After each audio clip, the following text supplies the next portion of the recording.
ভগবান রামচন্দ্র কেন সীতাকে বনবাসে পাঠালেন যখন তিনিও জানতেন সীতা পবিত্র? রামচন্দ্র এক আদর্শ রাজা, আদর্শ পুত্র, আদর্শ স্বামী এবং ভগবান বিষ্ণুর সপ্তম অবতার। কিন্তু তার জীবনের একটি সিদ্ধান্ত বহু যুগ ধরে মানুষের মনে প্রশ্ন তুলে আসছে।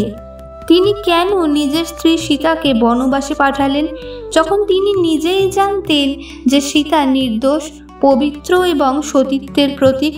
এই প্রশ্ন শুধুমাত্র এক নারীর প্রতি অবিচার নয়, বরং ঈশ্বরের সিদ্ধান্ত নিয়ে মানুষের মনোযন্ত্রণা ও দ্বন্দ্বের বহিঃপ্রকাশ। চলুন ফিরে যাই সেই রামায়ণের যুগে। সীতার অগ্নি পরীক্ষা হয়ে গেছে। লঙ্কা থেকে ফিরে আসার পরে রামচন্দ্র নিজে উপস্থিত সকল দেবদেবীর সামনে প্রমাণ পান যে সীতা নিষ্কলঙ্ক।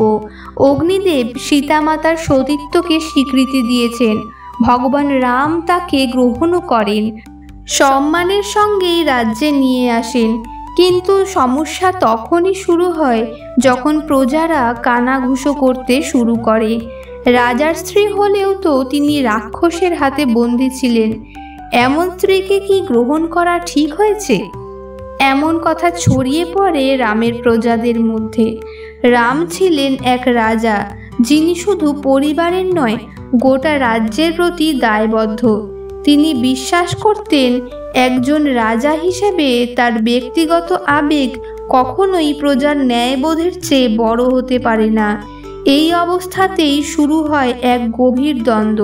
ভগবান রাম স্বামী হিসাবে জানেন সীতা নির্দোষ, কিন্তু রাজা হিসেবে তিনি অনুভব করেন প্রজাদের মনে কোনো প্রশ্ন থাকলে তা তার শাসনের উপর আস্থা নষ্ট করবে। তাই তিনি নেন এক কঠিন, নির্মম ও ইতিহাস পরিবর্তনকারী সিদ্ধান্ত। তিনি সীতাকে বনবাসে পাঠানোর আদেশ দেন। তখন সীতা ছিলেন গর্ভবতী, সঙ্গী ছিলেন লক্ষ্মণ, যিনি বন পর্যন্ত পৌঁছে দেন এবং ফিরে আসেন। সীতার সেই বনবাসের যন্ত্রণা কোনো রমণীর পক্ষেই সহ্য করার নয়, কিন্তু তিনিও রাজার ধর্ম ও স্বামীর আদেশ মেনে নীরবে গ্রহণ করলেন সেই বেদনা। এই ঘটনায় অনেকেই রামচন্দ্রের সমালোচনা করেন। কেউ বলেন এ কেমন ঈশ্বর, কেউ বলেন এ কেমন স্বামী। কিন্তু রামচন্দ্র নিজে কি সুখে ছিলেন? না, ছিলেন না। তিনি সীতা ছাড়া কখনো দ্বিতীয় বিয়ে করেননি। তিনি নিজের রাজ্য পরিচালনা করলেও তার হৃদয় সারা জীবন খালি থেকেছে। তিনি জানতেন সীতা পবিত্র, সীতাই তার প্রাণ। তবুও তিনি রাজধর্ম পালন করেছিলেন। এখানে আসল প্রশ্ন হলো, ভগবান হয়েও কেন তিনি ভাগ্যের বা সমাজের নিয়ম মেনে চললেন? উত্তর লুকিয়ে আছে রামের চরিত্রে। তিনি ছিলেন মর্যাদা পুরুষোত্তম। তিনি এসেছিলেন মানুষ রূপে ঈশ্বর হয়ে, যাতে মানুষকে শেখাতে পারেন ধর্ম কি, কর্তব্য কি, ত্যাগ কাকে বলে। রামের এই সিদ্ধান্ত আমাদের শেখায় ঈশ্বরত্ব মানে সব কিছু বদলে দেওয়া নয়, বরং কখনো কখনো ঈশ্বরকেও নিয়মের মধ্যে থাকতে হয়, যাতে ভবিষ্যতের মানুষ শিখতে পারে কিভাবে সমাজ, কর্তব্য ও সম্পর্কের ভারসাম্য রক্ষা করা যায়। সীতার বনবাস আমাদের কাছে এক ইতিহাস, কিন্তু রামের হৃদয়ে তা ছিল এক শোকগাথা।